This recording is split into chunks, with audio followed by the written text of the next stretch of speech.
From Tally to Cali, It's time to wake up. Wake up! Wake up! Warchant.com is your ultimate Seminole sports source. And this is Wake Up Warchant, presented by Corner Pocket Bar and Grill. One more corner pocket. Now here's Warchant.com's Aslan Hajavandi. And Corey Clark.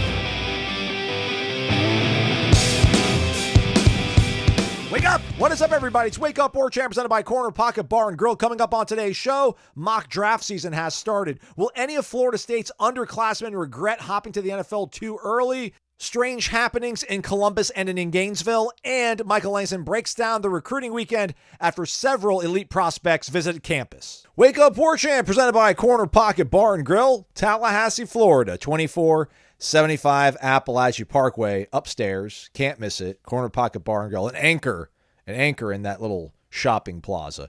Lunch special today from 11 a.m. to 3 p.m. A delicious, juicy, 100% all black Angus beef burger that comes with a side dish of your choice: straight fries, curly fries, onion rings, potato salad, coleslaw, broccoli, side salad, tater tots, or freshly cooked potato chips. You get lettuce, tomato, onion, pickle with that half-pound black Angus burger. Usually $12.99, but $8.99 on Mondays from 11 a.m. to 3 p.m. That is your lunch special at the Corner Pocket Bar and Grill in Tallahassee. Warchant.com, your ultimate Seminole sports source. 5-star rating, thumbs up, positive glowing review, all that sort of stuff appreciated when you're listening to us, whether it's on the podcast form or on the YouTube. All that stuff is very cool. Almost as cool as Corey Clark. Corey Clark, everybody. What's up, man? How are you, friend? I'm good, buddy. I hope you had a good weekend. I trust that you did. Yeah. How about you? Okay, good. Yeah, man, not too bad. It's I was up in Atlanta, obviously, still am, and it was very, very cold. So didn't do anything outside at all. It just tried to stay warm. Why was it obvious that you were in Atlanta? I didn't know. Oh, sorry, I didn't mean obviously. I meant I don't know how I said it. Sometimes I just throw obviously in there because I assume you guys just keep up with my life. You have me on Life 360. Hey, how'd the thing with the wedding thing go the other day? Were we allowed to talk about that out in the open? You meeting with the yeah, we got it all. We it's all coming together. The plan's coming together. We like her. We like what she's doing. We like the ideas that Stephanie and I have brought. It's gonna be a lot of laughs, hopefully. Not as serious a wedding as most people go to. So yeah, should be fun. Okay, looking forward to it. What's the countdown at right now? What are we at? Like 40. What are we, 44 days, something like that? All right. Nice Hank Aaron days? I'm not sure. Whatever. Yeah, I think we're getting close to Hank Aaron days. A nice little something for us to look forward to on the calendar before, I guess, the draft coming down. Right. Well, in spring practice, spring practice will be right after that, I imagine. Yeah, spring. We talked a lot about spring on the last show in the mailbag. A lot of spring leaders, spring transfers. We're most looking forward to seeing things like that. Want to talk about the draft real quick, just because you threw it out there in the group chat the other day, but some of this stuff's starting to kind of come out now. I think Daniel Jeremiah of NFL.com released his first mock draft 1.0. Obviously, there hasn't been the Senior Bowl. There hasn't been any pro days. There hasn't been the combine. That stuff kind of shakes everything up. Was interested to see, what was the number I put in there? Like five or six wide receivers he's got mocked going into the first round. Again, Daniel Jeremiah, pretty good, pretty solid over on NFL.com. But Keon Coleman, not one of the receivers that he has projected to go in the first round. He's got like two of the dudes from LSU. He's obviously got Marvin Harrison Jr. He's got Troy Franklin from Oregon. He's got Rome Odunze. And then I looked, though, at Mel Kiper, and Mel Kiper's hot board has Keon very high up on the big board. So I guess that's pretty good to see. Do you think we'll be at any point where we'll be like, man, that guy should have stuck around? Will there be anybody from this FSU class that left early, you think, come April or May, whenever this draft happens, where we'll kind of look back and be like, you know what, man, might have been better if you would have stayed? A little selfishly, obviously, because we cover the team and you folks root for the team, but any feelings after seeing some of these things come out so far? I think verse 18th on Kiper's big board. He's got Keon Coleman 13th on the big board. And then Daniel Jeremiah had verse mocked to go 9th to the Bears. I feel like Johnny Wilson, isn't he the only one that left early? Left with eligibility left, other than Verse and Coleman? Trey Benson, and Jaheim, Yeah. I think. Yeah, well. Maybe Jaheim had a year. I can't remember. I guess he would have. Especially when it comes to Trey, no, because what else is he going to prove? Like he is what he is at this point. Maybe people always have this. I think it's a fallacy to think that you can come back and up your stock. Now that can happen. But after 3 years of college, and Trey Benson has played 2 years, a lot of college football in the last 2 years, he is what he is. What do you want him to do? Score 19 touchdowns next year? Like, he's already produced. He's already shown his speed. He's already shown what he can do on film. And when you're a running back, man, that's shelf life. Go get paid while you can. Now, I hear you guys can say, well, he got paid here. But, go get paid while you can. He's not going to – I don't think if he gets drafted in the 6th round, it'll be like, man, what a mistake. Because he'll be in the NFL with a chance to go now, strike now, and try to get in the NFL. And I think the same thing could be said for Johnny. I don't expect Johnny to be a first-round pick. Clearly, I think he could be. I think he should be a second-day pick for sure. I think he should be somewhere in the second and third rounds. You would think some teams would understand how odd it is for a guy that size to be able to move like that.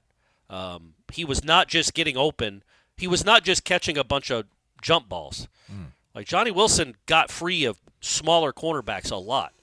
He doesn't have Mike Evans' speed, but he gets free a lot, like Mike Evans does. Great game by Evans on Sunday, by the way. Hall of Famer Mike Evans. Yeah, but so that's the same thing there. Like, yeah, Johnny could have come back. What is he going to add? He's not going to be able to run a 4.42, no matter how many years of college he has. So, in my opinion, once you've produced at the level they've produced, I don't think you're costing yourself a lot of money by coming back. Last year you could look at Jared Verse. He came back. He had only played 7 games of healthy college football. Now he's played a lot more, so I think he's solidified as a first round. A lot of times we think these people, because we see a mock draft in October, we think, oh God, he was going to be the number 1 pick in the draft. Like, they said that about Jimmy Clausen. And Matt Barkley. Go down the line of all these quarterbacks that were supposed to be the top pick in the draft. Tavares McFadden was supposed to be a first-round pick. Levante Taylor was supposed to be a first-round pick. Yeah, man, it's like, no. They just came back and proved what they were. And so, like, it wasn't necessarily, like, and also I wanted to say, like, with somebody like Jimmy Clausen, it's like, okay, all these guys have slated him to be the number 1 pick in the draft. And then all of a sudden he gets scouted by real scouts. Like, they don't even bother watching him. Once he gets scouted by real scouts, does his combine, go to pro days, does his pro days. That's when the real evaluation starts. Right now, it's kind of guesswork. All that being said, I don't think, and that was a lot. I think Keon Coleman, Jared Verse, and Johnny Wilson and Trey Benson made perfectly good choices. I don't think there was much left for them to prove. I can't imagine Keon is in at least the 2nd round pick.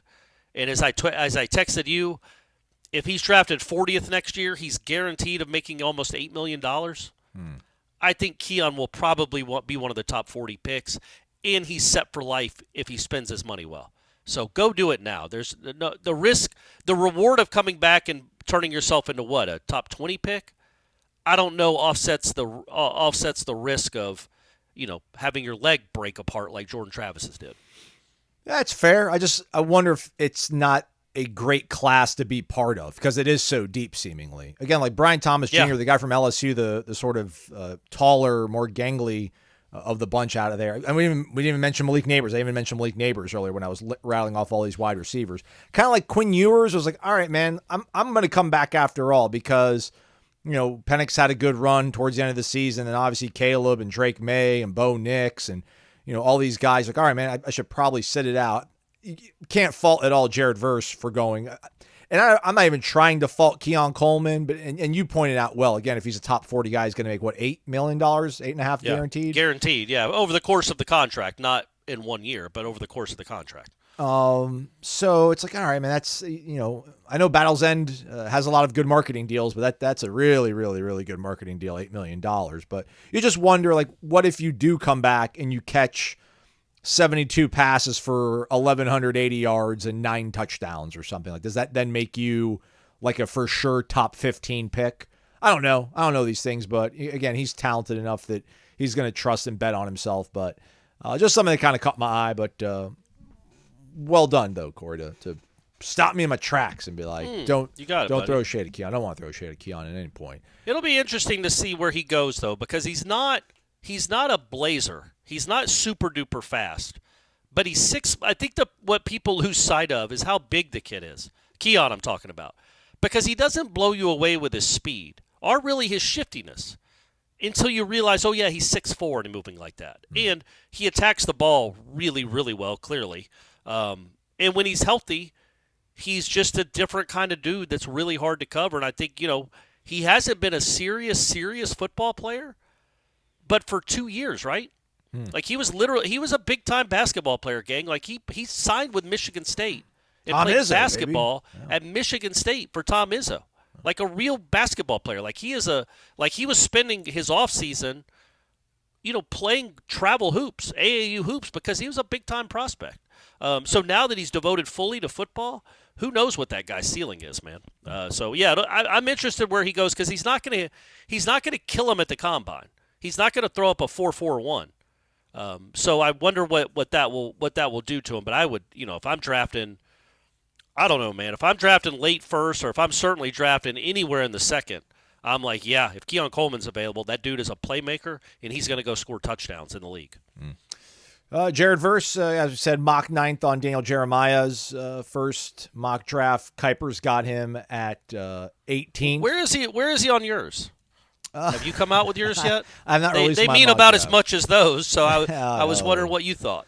No, I mean, I think that's got him going as the first defensive end. Maybe not the first, rusher. I think Dallas Turner might be considered also like a pass rusher out of Alabama. I think he might be ahead of him in a couple of these listings as an outside linebacker. But no, I got Jared going high. I just want to bring back Jared so I could segue to defensive ends. A guy that would spell him on occasion was Gilbert Edmond, who entered the transfer portal and returned to South Carolina last week. His old new head coach, Shane Beamer, took quite delight, Corey, in the return of the prodigal son. Had this to say when speaking to reporters up in Columbia, South Carolina last week. Want to get your thoughts on it after we listened to him. Probably the biggest thing, it makes a hell of a statement about our program. A hell of a statement about our program that you hear a lot of these guys that they leave here for different reasons and they want to go home. He went home. He went home to the state of Florida. He went undefeated. He won a conference championship, and all that wasn't enough. He said, I want to come back to Columbia, South Carolina, because I realize now that the grass isn't always greener. And I realize now what a special thing that we have at South Carolina is, and I want to give up because he's probably going to be a starter down in Tallahassee this next upcoming season.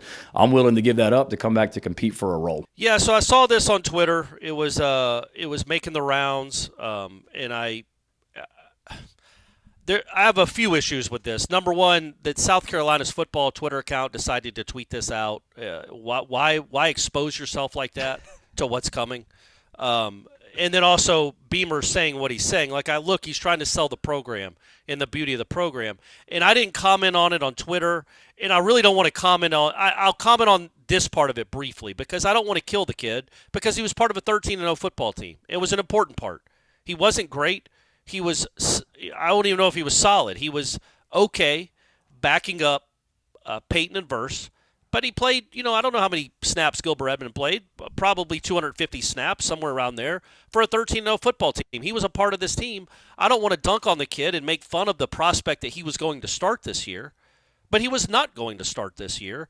And it is not a matter of this kid came to Florida State and the whole time, as he's winning every game he played, Shane, thinking, golly, I would be having such a better time at Columbia. Are they going to make a bowl? I don't care. I love it there, and I love that guy. I love his press conferences. I love, being mediocre, being on a mediocre football team. So that's what bothered me is that thought of, and I get it, man, his program has been pillaged by Florida State, so I understand that he would have ill will towards Mike Norvell and the staff. It's just completely hollow because we all know the person you're talking about. We all know what his talent level was and his production was. And then you make all these Florida State fans come out of the woodwork on Twitter, and all they did was talk smack about Gilbert Edmond, which is Well, I mean, because they're not talking smack. They're basically saying, "What are you, crazy?" He didn't leave here because he wanted to go play at Florida State. Or play at South Carolina because the grass is greener there. He wanted playing time because he wasn't good enough at Florida State to be a starter. Against what you just said, he was not going to be a starter. So it made Florida State fans defensive about their program, which they've been mighty defensive here for the last 7 weeks. But also it's like, man, that's not even the truth. He was going to be, what, Aslan, the 6th defensive end on this team? Oh, no. I mean, look, Patrick Payton, Marvin Jones, my man from West Virginia, my man from Oregon State, Byron Turner. He's maybe the 5th, but he's probably 6th. So let's not paint it as if you got Jared Verse to transfer to South Carolina or Jaheim Bell to transfer back. That's all. But I get it. If I was Shane Beamer, I would try to take those little victories too when it comes to Florida State and like puff my chest out. Hey, we got a guy to come back because he realized what a special thing we got going here at South Carolina. We didn't tell him what the record was. But he knows there's something special going on in here in South Carolina. Nothing special happened in Tallahassee this past year, other than the 13 wins. No, he said he was like, hey man, he was part of a team that went undefeated, won their conference championship. He was pointing out Florida State's successes. But why do you think, Aslan? Why do you think Gilbert Edmond went back to South Carolina?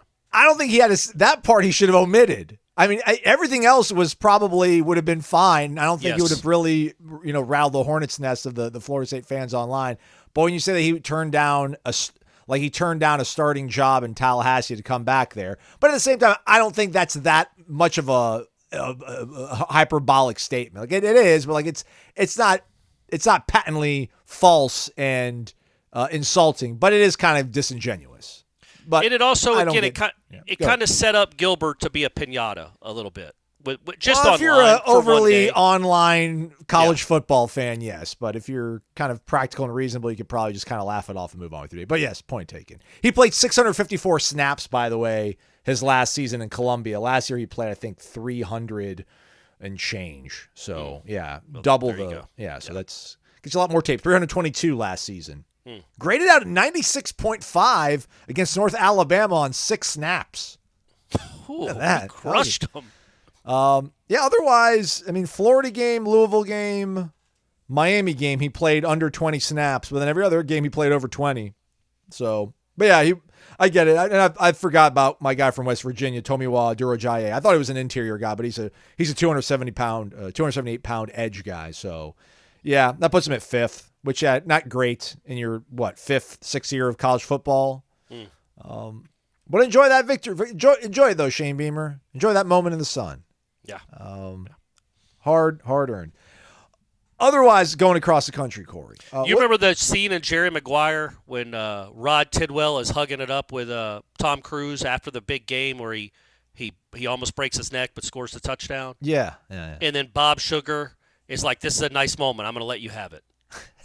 I'm going to let you have this moment. It's a really good moment for you." That's what Mike Norvell is doing with Shane Beamer right now. Well said. Well said. Great metaphor. Splendid metaphor. Moving along elsewhere across the country. What's going on in Columbus, Ohio, Corey?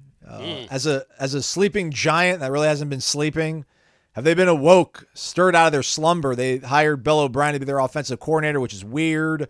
Yeah. I guess in hindsight, I'm like, wow, that's a pretty big hire. But then you realize that, he coached under Bill Belichick and Nick Saban for a while and somehow never won a national championship or a Super Bowl coaching with those fellas. Plus, man, I looked at, I think 4 out of the last 6 years, Ryan Day has had a top 10 scoring offense. One of those years he was like 13th. Last year they were 44th. But that's, I don't know, if you're I guess if you're an Ohio State fan, like, this is cool. Like, our coach maybe sees a flaw in something that's going on. He's going to do everything he can to fix it. But they get Caleb Downs. They also steal away Alabama's top quarterback incoming recruit, Julian Sayin, I think. I don't know if his first name is Julian, but his last name is Sayin. I know that. Also got Quinshon Judkins out of the portal from Ole Miss. I'm not too blown away by it all, but a lot of college football fans are. That, and then also the guy from Alabama getting tampered with, maybe possibly by the Iowa staff. Any of this stuff catch your radar over the weekend, Corey? Yeah, I mean, I think Ohio State is they're going to start the season number 1 in the country. I don't know who their quarterback is going to be. Maybe Georgia. Will Howard from Kansas State. He went. Yeah, there. the 5-star kid that transferred in isn't. You know what I was thinking about this, Aslan? So I just went on On3's rankings earlier today, and he's still listed in the official rankings, and I bet this is true for all the recruiting sites. He's still listed as part of Alabama's 2024 class that's ranked number 2 in the country. But if you take him away, and then you take away, I don't know, 3 or 4 other guys that have probably – I know one of their corners just committed to Florida out of that class, and I'm sure they've lost a few others. Their recruiting class isn't a top 5 recruiting class anymore, not without that kid. Yeah. No. So all I'm thinking of is, okay, how can Florida State edge right in there into the top 10, right, folks? Like Alabama should be plummeting. Alabama should have like that 19th ranked recruiting class when this is all said and done. But I was wondering if these networks go back retroactively and change the rankings based on if the kid actually enrolled. You know what I mean? Yeah. This is like a very new kind of problem because of the timing of Saban's retirement. So right, yeah. Because these kids are not part of that class, but I guess they sent their NLI in. So you kind of take that for what it is, but because I guess technically they enrolled, but they're going to enter the transfer portal too. So it's not like it's bizarre. All that. I also think I read that he left. He left when the Saban announcement came. He was enrolled, but then left. So he's not like going to classes right now. I guess maybe he's going to Ohio State. I don't know how any of this works. I really don't. Like, especially when it comes to a kid like that who just chose Caleb Downs. Like, is Caleb Downs going to be – is he in Columbus right now? Is he going to school? Or is he just working out of his apartment that they're paying for? Like, how does it work? Good questions, right? These are good questions. Because why would he – there's no way he's still at Alabama, right? Correct. That's one thing that I remember about – this was well before the era we're in now. When after the national championship game against Auburn, and I think after spring practice of the next year, but I can't quite remember – Coker announced he was transferring to Alabama. And I remember asking Jimbo, like, is he still going to eat in the dining hall? Does he still get his tuition paid for? Does he still get to use and he's like, yeah. Yeah, like he looked at me incredulously, like, yeah, of course, he's on scholarship. And I'm like, yeah, but he's on scholarship and he doesn't want to be here, and he's not going to be here as soon as the semester's over. But yet he's able to get stronger and faster and all proteined up here at your place, even though he's not a part of your team. He's actually going to a competitor. So yeah, I just wonder. But I know Coker stayed. I wonder with Caleb Downs, like can he enroll in school? Is he at Ohio State? These are all questions we've never had to answer before, folks. No Caleb Downs in the history of the world after 1 year decided in the middle of January, I'm going to another school, and it was just allowed, and then they show up, and I assume he can be in class. I don't know. Is he a walk-on right now? Well, and they'll make him whole after the semester's over? Like, how does any of this work? I've pulled it up. So Ohio State's first day of school was January 8th. Right. But there's a window here that I just lost. It's got some funky name to it, though, but it's got some last day to add – where did it go? There's like a February 2nd deadline to enter some other last day to register for audit or pass non-pass options for a course for undergraduate students is February 2nd. So maybe they'll put him in a couple of those weird classes or something to get him enrolled in time and to let him play spring football. Well, and look, I know people tune into this so we can break down Caleb Downs' class schedule. That's what Wake Up Warchant is all about. But yeah, that just caught my search for truth. I just wondered about that. But yeah, going back to Ohio State, yeah, man, because it's not just who they got in the portal. Caleb Downs, they got the best player in the portal, and then they got this super duper freshman quarterback, but he's not going to play. Yeah. They also got a bunch of dudes to return. Some guys that would have been draft picks. So yeah, they're going to be a handful next year. But when was the last year Ohio State wasn't a handful? 08? Like I don't know, when Eddie George. No, they were good when Eddie George was there. Like I don't know the last time. The one year that who was it? Was Tressel got suspended for a year and then he filled in for him, or Urban wasn't there for a year or something? I think before Urban. Yeah. Somewhere in there, somewhere in the late aughts. they maybe had a down year or two. So, yeah, I think Ohio State's going to be very, very good, but we knew that anyway. There is almost no way conceivable. I don't know if we can do this on MyBookie or not, just bet on a team to get to the playoffs. There's almost no conceivable way that Ohio State doesn't make the playoff. I said that last week. It's been reinforced, obviously. They're going to be a very, very good football team. But the beauty is, man, there's no guarantee that there aren't – with the 12-team playoff, yeah, they're probably going to get a bye. But after that, it's going to be obviously very tough. It's going to be very tough to win the national championship. You don't just have to win 2 games anymore. But yes, I think that them and Georgia, to me, are the only surefire, absolute going to be in the playoff teams heading into next year. And there's a bunch of question marks, Florida State being one of them. But Ohio State and Georgia, especially after this weekend, but I think even before that, Ohio State and Georgia were automatics to be in the playoffs next year. But that's still got 10 open spots, Aslan. Not to belabor the point, but the reason I brought this up was there was a thread over on the premium recruiting board, warchant.com, which will have Michael Langston joining us here shortly. That was entitled, Ohio State Football Makes Me So Mad. And it read, Corey, where in the hell are they getting all this money to keep their whole roster from going to the NFL and staying another year?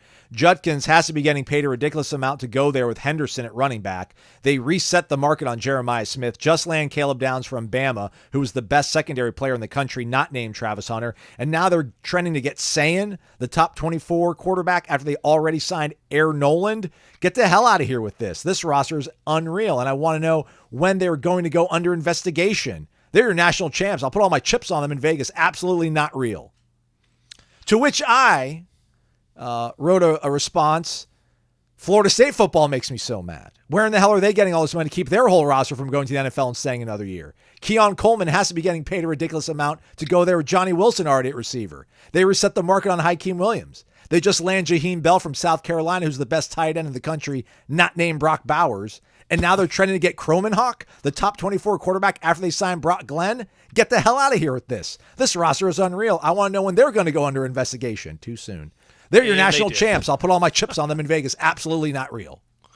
Right. Hey, clever, Aslan. Clever. And they kept their quarterback heading into last year. Ohio State did not. Ohio State's starting quarterback transferred to, where'd he go? Rutgers? Syracuse, that's right. Close. ACC, Close. Yeah, that's right. He's at ACC. He's a brother in arms. Actually, no. Did he go to? I want to see maybe. I think you're right. I think he went to Syracuse. I think you're right. I think you nailed it. Don't second guess yourself. Kyle McCord, yeah, by the way. You did it. So, yeah, man, I get it. You know, and obviously I know you're being tongue-in-cheek there. Like, Hakeem Williams was a highly rated player. He wasn't a once-in-a-generation wide receiver like Jeremiah Smith apparently is. No. And Caleb Downs is Caleb Downs. So, yeah, they did really well. But also, folks, like, this is the world. Until it gets stopped, this is the world. It's never like going to get stopped. Like, they get a lot of money. Ohio State makes a ton of money. They have I don't know what their enrollment is, 600,000? Who knows? Who knows what their student enrollment is? I know it's the biggest, either them or Texas is the biggest school in the country. And they have a gazillion alums. And they have more, once they get all their ducks in a row, they're going to have more money than they know what to do with, clearly. And they can do this every year. That's what has changed in the short term, in my opinion, is guys that are fringe second or third day picks, like many of the players on last year's team for Florida State. It's not an automatic that you leave. Like, you can get paid as much money to play in college that you would on a rookie contract or close to it. And you could maybe up your stock by 10 or 20 picks or however you want to view that. But I just think this is the world we live in, man. Like, I just think it is. Like, if you're not a surefire first or second rounder, if you might be a fourth or fifth round pick, the days of the, Brandon Jenkins leaving early or Jalen Wilkerson, I don't think that's going to happen nearly as much. Auden Tate, like, you're going to have a lot of reasons to come back to school because you're going to make your money, and you can then go into the draft the next year after making your quote unquote money year. When is the money year for a college football player now, Aslan? Is it between freshman and sophomore year? Is that the money year, your freshman year, or is it sophomore going into junior? No, man, it's the year between your senior year of high school and your freshman year in college, right? That's apparently, the money. Apparently. Man, what a crazy sport. I'm sorry I keep lamenting it. Florida State has a good team, very good program. They're doing well with the collective. This cannot last in the long term. Says who? You cannot compete financially in the long term with Ohio State because they are going to start funneling this money, whether it's legal or not. Yeah. Yes, I'm talking about when they're making $35 million a year, more than you, they can funnel all that money to their coaching staff, and all the money that was going to the coaching staff through the booster fund can now go to the collective. This is all going to happen very, very quickly.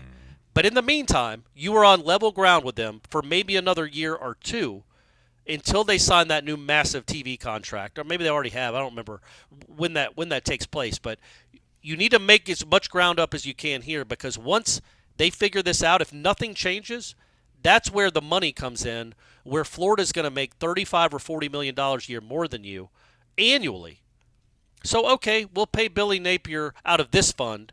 And, that $8 million that we had set aside for whatever. What would it be for an entire coaching staff? $20 million? Probably. For one season, yeah, about. Yeah. That goes to the roster, which is more important, or as important. That's where we are in this stupid sport. That's where we are in it. But so far, count your blessings, everyone. As Florida State fans, you've got a really good collective, and you've got a really good coach. And it's worked out right now where you are meaningful again. Let's just hope you can keep building on it. Vitamin Energy, vitaminenergy.com, promo code Warchant BOGO, Warchant BOGO. Vitamin Energy is the world's first and only clinically tested, clinically proven, award-winning energy shot, patent pending. There's no sugar, 260 milligrams of all natural caffeine. And then, a slew of vitamins and nutrients depending on which bottle you pull out of your box. Try the variety pack. It's got the Mood Plus, the Focus Plus, the Workout Plus, the Immune Plus. Try them out, the different flavors, the different varieties. The Mood Plus, packed with energy and the benefits of lemon balm extract, chamomile flower extract, passion flower extract, valerian root extract, and some other stuff to put you in a good mood. Get you started on the right foot every single day when you wake up. Sometimes you'll got to take a half shot if you're a guy like me. Half shot does me just fine. Try it. I think you'll like it. Try vitaminenergy.com. Use that promo code WarChampBOGO and buy one and get one free on your first order. vitaminenergy.com. Energy with benefits. A team that has neither a good collective nor a good coach, the Florida Gators. They are under investigation, NCAA investigation, for the recruitment of Jaden Rashada, who's now with Kenny Dillingham in Tempe. My favorite part of the story, that was on the wires, but also on ESPN.com. First graph from Mark Schleybaugh here. Florida's football program is under NCAA investigation regarding its recruitment of quarterback prospect Jaden Rashada. 5 graphs later, Rashada's name was not mentioned in the letter, nor was the nature of the alleged NCAA rules investigation, according to the Associated Press. So they're under, maybe they are, maybe they're not, maybe it's him, maybe it's not. But that's got to really sting if you're Florida, right? Like, you didn't get this kid. Not only did you not get the kid. The same thing happened to Florida State. Well, but they just didn't name the kid, but the same thing happened. They didn't get him. Well, this happened in a much more embarrassing public way. Correct. We might have, I took some arrows. The brand took some arrows, but the whole entire Florida Gator program was a punchline the entire time the Jaden Rashada stuff happened here. So, maybe this all makes sense now why they were waiting out for my guy out there in Washington now, Jed Fish, to come back home to Gainesville, because who survives this now, right? I mean, what possibly could Billy Napier do in the next 12, not even 12 months, 10 months to keep his job? I mean, he's got to be dead man walking. There is no hotter seat in all the country going to the season than him now, right? Yeah, and what's interesting about it is you wonder what Washington has to know that. I know they looked at Jed Fish's resume. Like, oh, you went to Florida, huh? That's interesting. You went to Florida during the Spurrier years? Okay, so you saw a lot of winning. That's how you got your start. You were apparently the whole story was he would leave notes on Spurrier's car every day. I just want to help. Let me be a part of the staff. I'll do anything. I'll make copies. I'll make coffee. However he got his foot in the door, that's how it happened. I don't think he was a player, but I could be wrong. It's been a while since I read that story. But they have to know that he will be number 1 on Florida's list. So is there any sort of language in that contract that keeps him from going to another school after a year? Is there any sort of non-compete clause? I'm guessing no, because I'm guessing Jimmy Sexton or whoever his agent is like, he will not sign that contract. You are not going to keep him from making as much money as he can. That's un-American. And, oh, yeah, you're going to have to pay up again next year when Florida comes calling. That's how it works. That's how the world works. But talk about there seem to be almost two absolutes going into the 2024 season. 3, Georgia, Ohio State make the playoff. Florida's going to fire its coach. And Napier might be a pretty good coach when it's all said and done. I don't know. But that schedule, even if he does a great job, you feel like 8-4 is the ceiling. Their schedule is brutal. I need to actually pull it up here. But continue on. Sorry. There's like one gimme on the whole schedule. And there are 11 games where they are going to have to play well to win. Because, again, maybe they get Kentucky and Vanderbilt still. I don't know. Can you pull that up? They do. So you want me to go through the whole thing or just this one stretch? Yeah, just read it real here? quick. Read it real quick. I just want to read this one. All right, so they start hosting Miami. Certainly not a guaranteed win. That's going to be a pick 'em. Right. Samford at home. That's the gimme. A&M at home. That's probably a pick 'em. They'll probably be favored, but they could lose that game for sure. At Mississippi State. Definitely can lose that game. Off week. Okay, I don't think they can lose that one. We'll see. Well, you never know. You never know. Sharks jump on boats. Coaches jump on sharks. That's right. UCF at home. Yeah, that's a losable game, man. And UCF, that's a crazy game to schedule. Yeah. That's great that they did it, I guess. But UCF is not a joke, and that will not be a cakewalk. At Tennessee. Yeah, definitely going to be underdogs in that one. And then the schedule gets hard.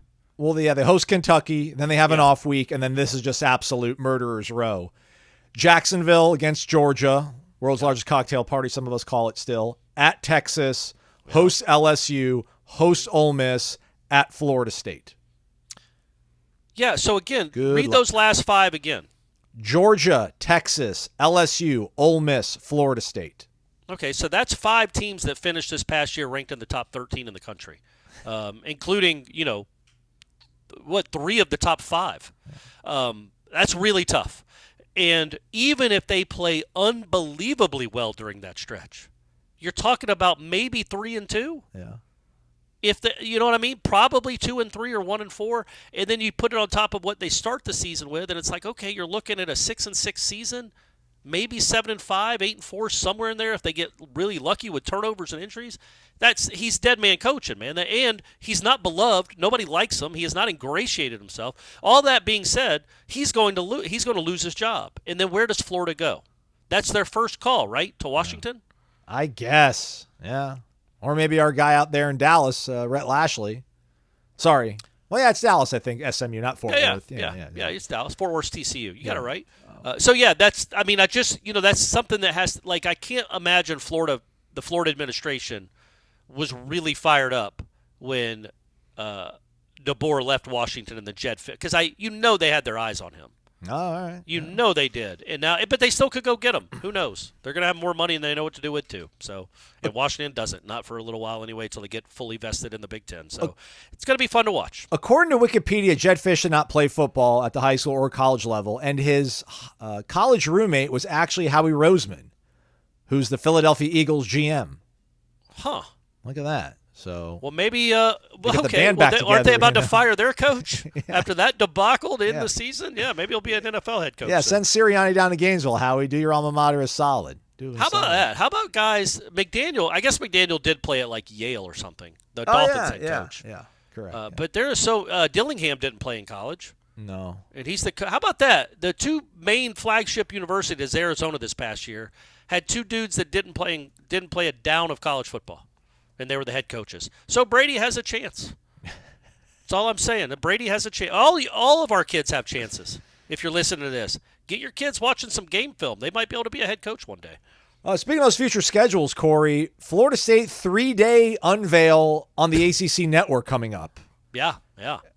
Adjectives for how ridiculous that is, or am I being grumpy? Well, is it actually cool? Awesome, 3 days. No, it's dumb. I think how you should frame it is we find out the schedule on Wednesday. Okay. That's when the unveiling is. It's not like they're doing the first month this day, the second month. It is kind of odd that they're doing it the way they're doing it. So Kind of odd.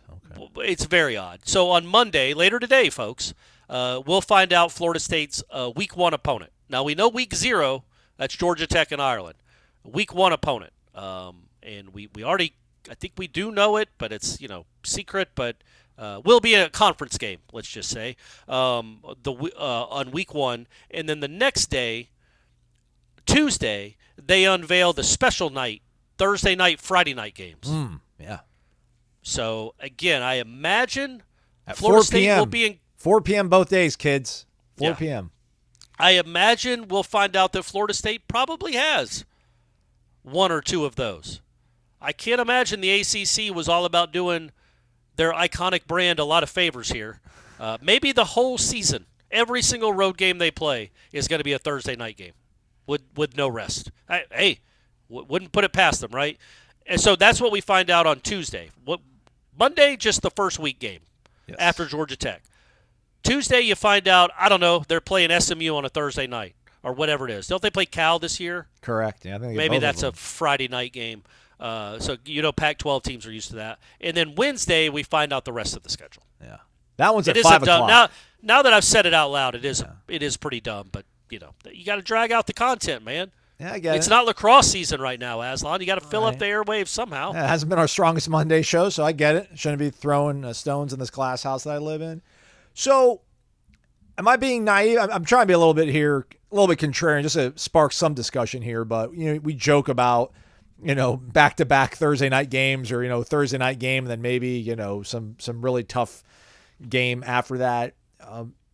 Does the ACC have more motivation to stick it to Florida State, or to look around and realize, the revenue that is generated by your teams making it to the playoff, making it to New Year's Six Bowls that's more important than settling scores?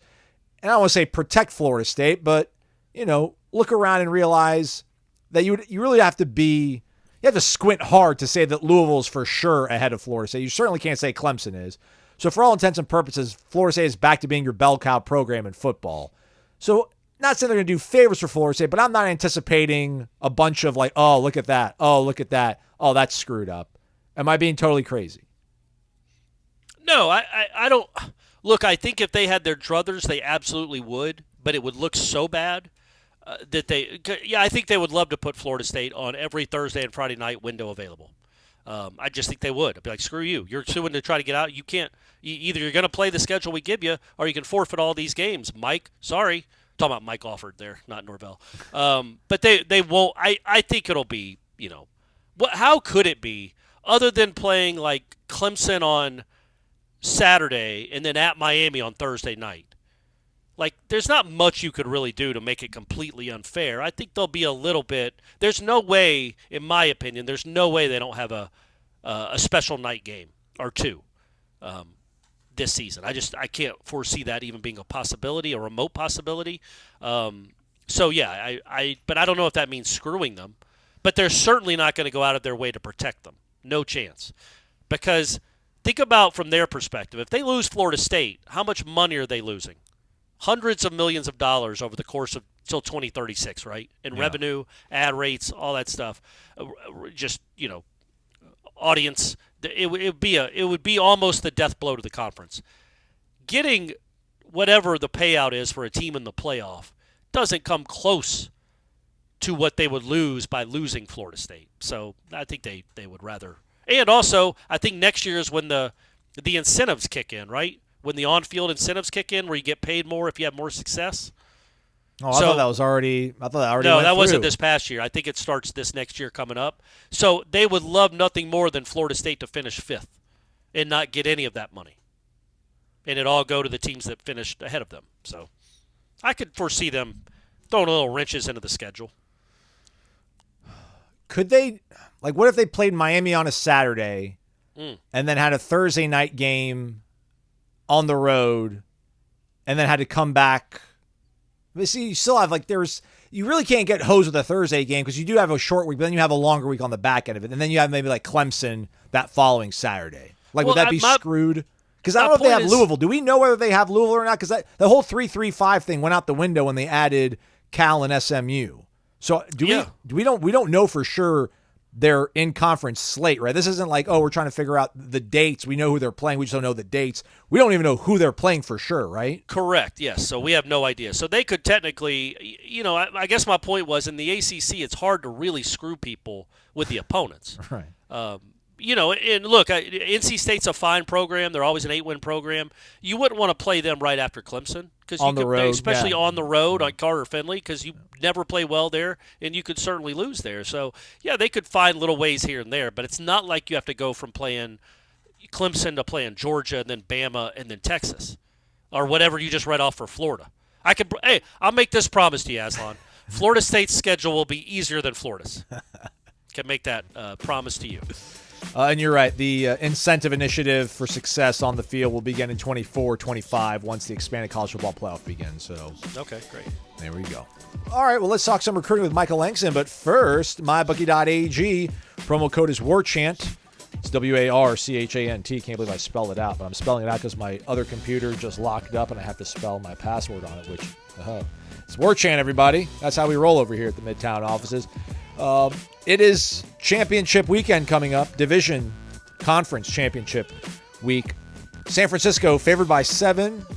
We don't know the AFC yet because maybe we're recording this and they haven't put the line out yet, or maybe we don't know who's going to play in the AFC championship game yet. But once they do, the line will be there. You can go to MyBookie and make your picks. You can also bet on who's going to win the national championship for next year and all sorts of future bets. It's all there at your disposal at MyBookie. Use the promo code Warchant when you sign for the first time for your instant cash deposit bonus. Promo requires $50 minimum deposit bonus and a rollover requirement of one time the deposit total, including your bonus for withdrawal. For full terms and conditions, visit mybookie.ag/aboutus. Hey, it's your Monday program. You know what time it is. Michael Langston in the house to talk recruiting. Always appreciate Michael taking time out. He's been busy all weekend, everybody, hanging out front more, talking to these kids, trying to find information, all for you. All for you. What should they do to show some love, Michael? Oh, hit the like button and drink DeLuna hot chocolate, too, while you're at it. There you go. But definitely hit the like button. Certainly promotes all our great little things we do and all the fantastic features. We got a lot of features, not just recruiting. So definitely hit the like button, guys. Yeah, or a 5-star rating and review if you're listening to us on the podcast part of this thing. All right, Michael. So portal kind of maybe sort of slowing down, maybe not, but high school visitors en masse descending upon Florida State. What was it, junior weekend? Junior Day weekend. Yeah, Junior Day weekend. You have 3 of them coming up. The one they just concluded. They'll have another one next weekend. They'll have another one the following weekend on the February 3rd weekend. So, 2 more coming up. So just a way to get more eyes on guys and get these, start the 2025 prospects up as far as the cycle and just really kind of start that over. It's kind of the beginning of the cycle. Let's start off with Jamie French, 5-star wide receiver from Mandarin High School out there in Jacksonville, the 14th ranked player in the country, composite-wise, 2nd overall in the state of Florida, number 3 wide receiver in the entire country. His quarterback, Trammell Jones, committed to Florida State. French, a long-time Alabama commit, but obviously things in flux in Tuscaloosa. I know Matt Lasser feels really good about Jamie French. How do you walk away from the Moore Center this weekend, Michael, after hearing Jamie French and kind of maybe reading some body language? Yeah, I feel good based on the people I've talked to, outside after the visit and after, him seeing FSU. Certainly he named FSU number 1. That wasn't really a surprise, but I made sure that I wanted to hear him say it. And, but I think overall, I think they're sitting in a strong spot. I think they're really good, not just because his quarterback's committed to FSU, but mainly the job that they've done with him, whether it's showing recruiting, showing the guys they're going to add in different classes, where it's portal guys, or they're always improving their roster, where it's high school from 2024, or just what their focus is on 2025. I think Jamie consistently wants to see that. He even said that in the interview where he said, I just want to see them keep consistently doing what they're doing, because I think that's really moved the needle a lot with him, and why I think they're sitting in a really solid spot because of how they've treated him, the relationships and stuff like that, but also just the product and what they do at his position, what the product is on offense. And I think they're in solid position right here. I think I'm not so boastful and as Matt would be in putting a pick in yet, but I do think if I was putting a pick in, it would be for FSU right now. But I think they sit in a good spot. We got him on three, listed at 6'1", 185, caught 62 balls, 14 touchdowns, almost 1,300 yards this past season for Mandarin. So he's a 5-star for a reason. Speaking of guys that might have been committed to Alabama at one point or the other, how about Zion Grady, my guy from Charles Henderson High School out there in Troy, Alabama, 4-star defensive end. This guy seems to be the goods, Michael. What do you think he felt walking away from his visit this past weekend? 6'4", 210 edge rusher. Yeah, I think it was really good. I think it was really good having him around the other coaches for people that have missed. I mean, Grady has come out and said, like, look, JP, that's John Hewis, is the defensive ends coach. He is the guy that he has the best relationship with. Not the best relationship at FSU, the best relationship out of anybody, as far as coaches. So I think it was important to have him around both players and recruits and mainly the whole staff, so he could get to know a lot of these guys personally. I think Adam Fuller's certainly done a great job as well. I think I've heard a lot of positives just on the interactions with Fuller, JP, and just his connection to what they're doing, not just the product of being one of the top teams nationally, but also just what they do at his position. I think that really sells Zion a lot on FSU is the development. I think that's a big deal with him, but also just the comfort and feeling when he's there, and I think it's very unique. I think they've done that for a while. He's visited FSU I think 3 times last year. Obviously it's the first visit for 2025, and I think it was a big deal getting him on campus because a lot of schools were trying to vie to try to get him on campus this weekend, and FSU was able to knock out the park. And a lot of that is, I think, the relationship with JP. It's really strong, and you have to have that if you want to pull off a kid from Alabama or the state of Georgia. And I think FSU is certainly put themselves in position to have a strong chance with him. I think mainly it's, for me, from what I see and what I hear from the intel regarding him, is I think it's FSU Auburn. I think those are the 2 teams I consistently hear a little more FSU in the last week or so. But I think they're definitely a major factor. How high is he on the board for Florida State in terms of edge guys? Number 1, number 2 guy? He would be, I would say, number 1 right now for me when I look at it. I mean, you already got Hillison committed from Cocoa High School, and this was kind of the next guy, not next guy in line, but this is the 2 top guys that I'd heard consistently the most. So I think Zion's probably the highest guy they want, and they've coveted him for like 3 years. So he's a guy that worked out at the Seminole Showcase. They know what he does. They know. I always say, Aslan, too, when these kids work out with you at a Seminole Showcase type event, that moves the needle for me, because they're putting an investment into your program, what it is and what they're doing, and they want to see what you do with them when you coach them and you work with them and you check out their technique and see how it fits. And I think both parties are invested with FSU and Grady, and I think so far so good that they're really they're really getting done what they want to get done. And obviously it's going to be a long process, but I think they're in position to where they want to be to make a strong run for this one. I wear glasses, Michael. This is well known. Just want to make sure. 5-star linebacker, 5-star on campus. Zayden Walker, composite 5-star guy, number 1 linebacker in the country, number 3 overall prospect in the state of Georgia, number 9 dude in the entire country, 6'1.5", 225, out of Schley County. Yep. How real is that, man? You see linebacker and listen, whatever. I know I downplay the importance of elite linebacker play, but it'd be nice to have one. I'm just not losing sleep if they don't get one. But when there's an elite guy in the state of Georgia, and it seems like Georgia's interested in him, it's always a tall mountain to climb. But Mike Norvell likes to climb, right? Yeah, number 1 linebacker in the country. A guy they've recruited for like 3 years that, as much as we get on their recruiting as far as linebacker, their development has been phenomenal as far as what their linebackers look like, in my opinion, on the field and in their opinion of a lot of these recruits. When they watch FSU, they're really, it jumps out to them, as far as, what they do in coverage, how they utilize them, how they use them against the run, what they do, against the pass, the kind of versatility that you would have in this defense under Fuller is another one. I know he doesn't get a lot of credit, guys. I know you guys are afraid to give him credit, but Adam Fuller is very involved in a lot of these recruitments, and I think he's very pivotal again in this one.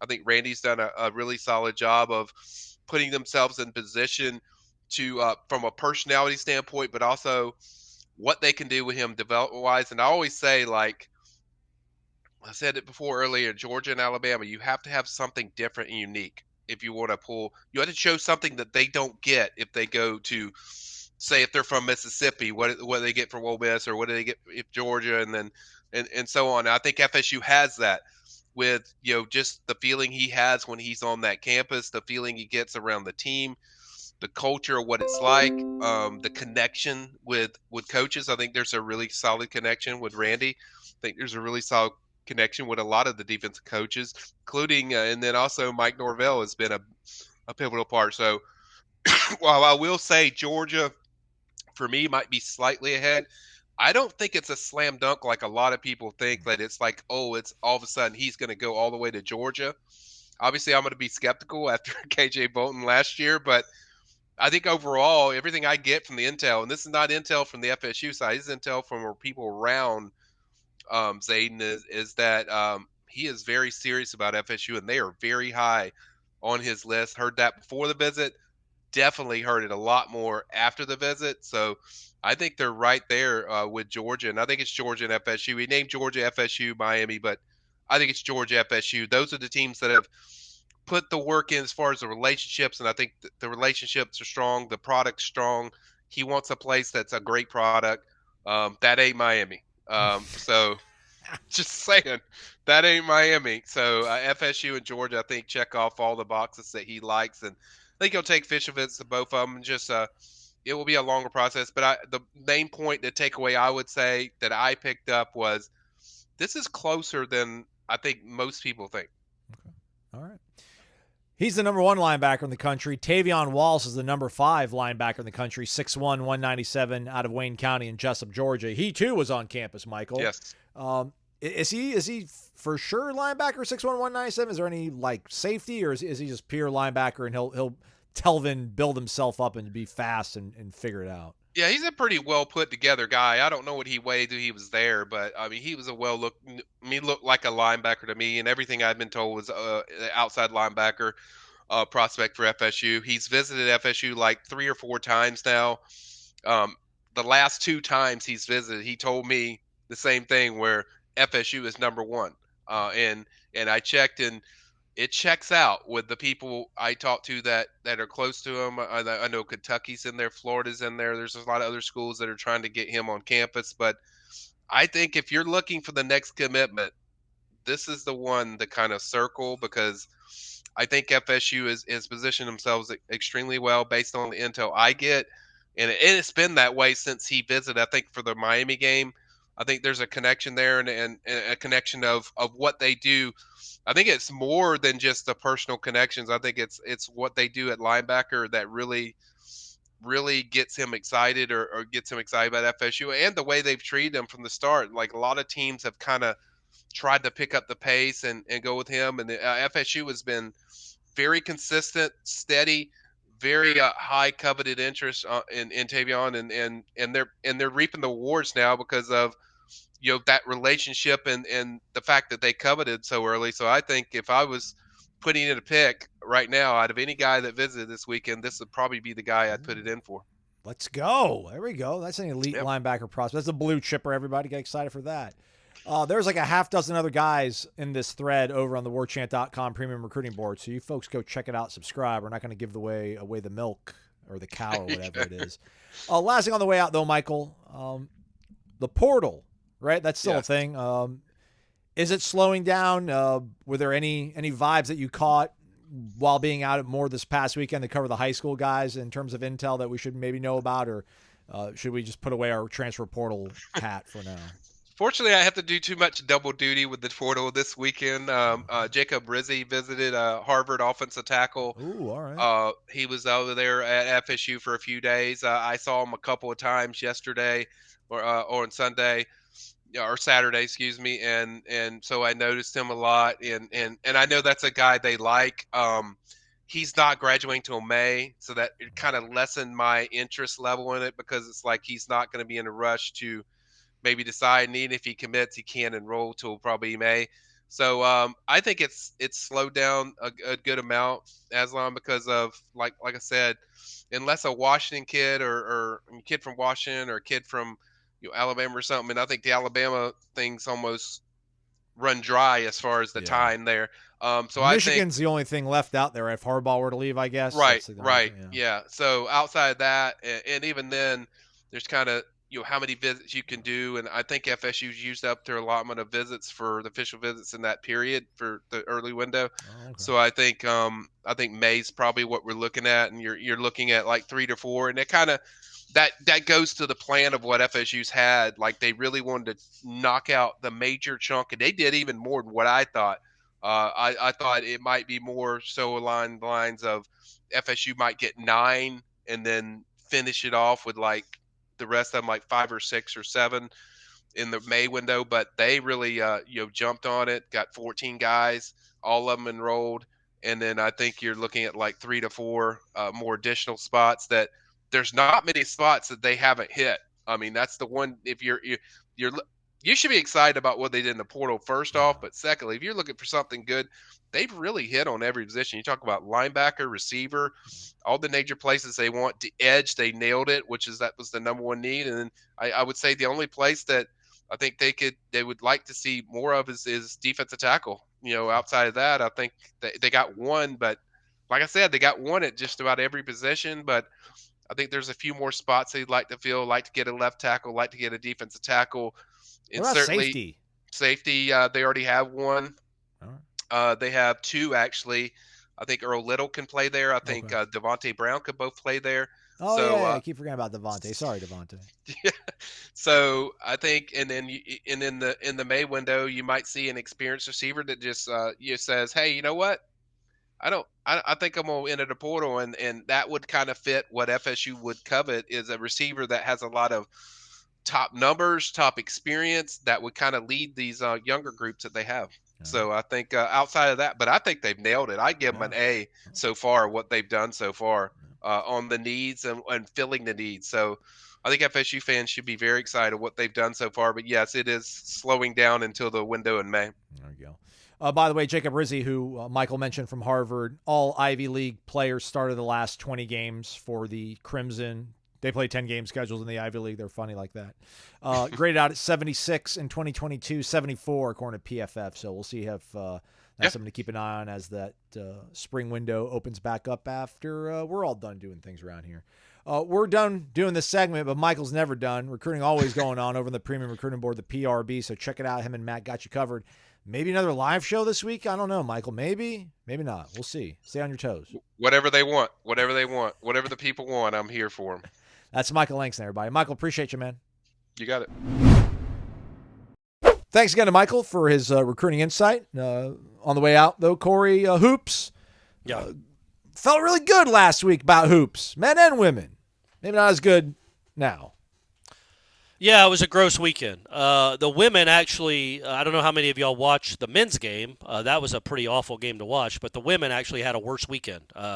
They inexplicably lost to a horrible Virginia team that was 0-6 in the conference. I still think, Florida State was 15th in the country after 2 ranked wins last week in women's basketball, and then lost 2 games this past week. One on the road to Syracuse, no shame in that. In the final quarter, they had a lead and blew it.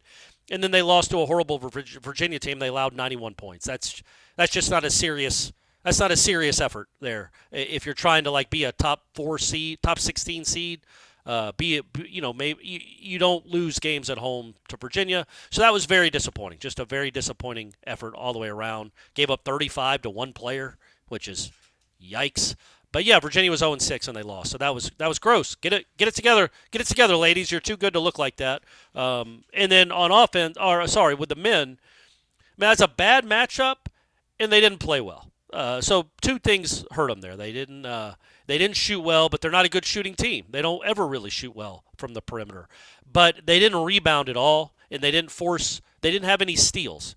I think they had 3 offensive rebounds for the game, which is incredible because they missed a lot of shots. I think they rebounded like 9% of their misses from the floor, which is that you might as well not even try. You're not even trying to rebound if you only get 3 out of like 33 missed shots.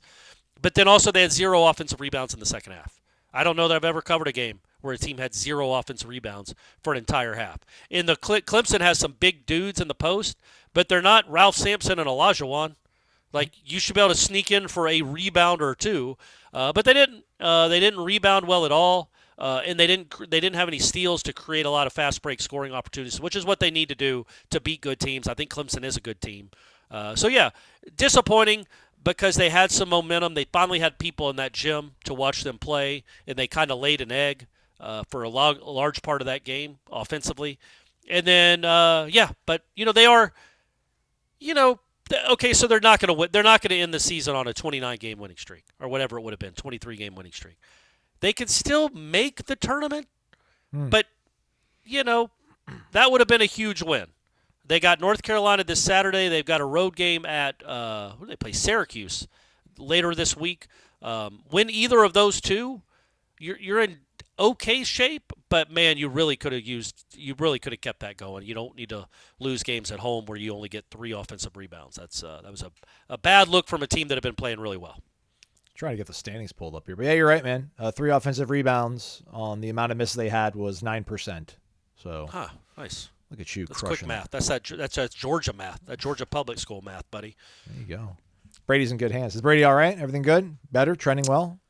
You know what I did? I'm so tired, and we'll leave the show on this. I'm so tired of him not knowing things. Just, like, not knowing things. Now you're a know-it-all over here. Come on, man. He's young. It takes time. I know, but I be curious. Just be curious about the world. Who's come before you? What stars were. Like, I knew about Elvis when I was his age. Elvis was well before my time, but I knew who he was. Knew about him, yeah. But I knew a little bit about him, like how he started and Colonel Tom Parker. Like, I just knew about him a little bit, and it just occurred to me on Friday night. I was yelling at him about something. That I was like, man, he just doesn't care or know about anything. As most 15-year-olds, they just don't care about things outside of their purview, outside of their little bubble. So what I did on Sunday, weirdly, I don't know why this person came to me, but I'm like, you know what? I'm going to make him research Eddie Murphy for 20 minutes and then give me an oral book report on Eddie Murphy. And he did. And I sent it to Shanna, his mom. She thought he did a good job. He knows that he started on SNL now. Right. He knows about Gumby. He knows about Buckwheat. He knows about Mr. Robinson's Neighborhood. He called it L.A. Cop instead of Beverly Hills Cop. But close enough. Yeah. Close enough. And then I told him that Coming to America was his best movie and that we need to watch that at some point, which we will. It's a kind of a crime that we haven't.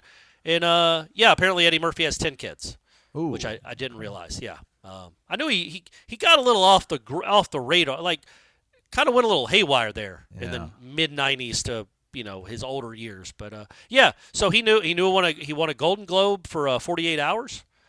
He called it 42 hours. Really? But, he won a Golden Globe for that. And then, so I made him learn about Eddie Murphy. And tomorrow I think I'm going to do Oppenheimer. Oh, I was going to say, I thought you were going to say tomorrow you guys are going to watch Delirious together. He knew that, too. He's right. like, oh, yeah, and he did a comedy show called Delirious. And I'm like, yeah, it doesn't age well necessarily if you watch it 40 years later, so we'll probably stay away from that one. But I think Coming to America ages well. But, yeah, I just want him to know about things. So I want Oppenheimer. When I asked him if he knew who Eddie Murphy was, and this speaks a lot about Brady, he said, oh, yeah, he's the switch hitter that used to play with the Orioles. Close. He was close. And I'm like, nope. And he goes, well, how many kids my age would have known that? And I'm like, yeah, but you didn't know it. You almost knew it. But I said Eddie Murphy, not Eddie Murray.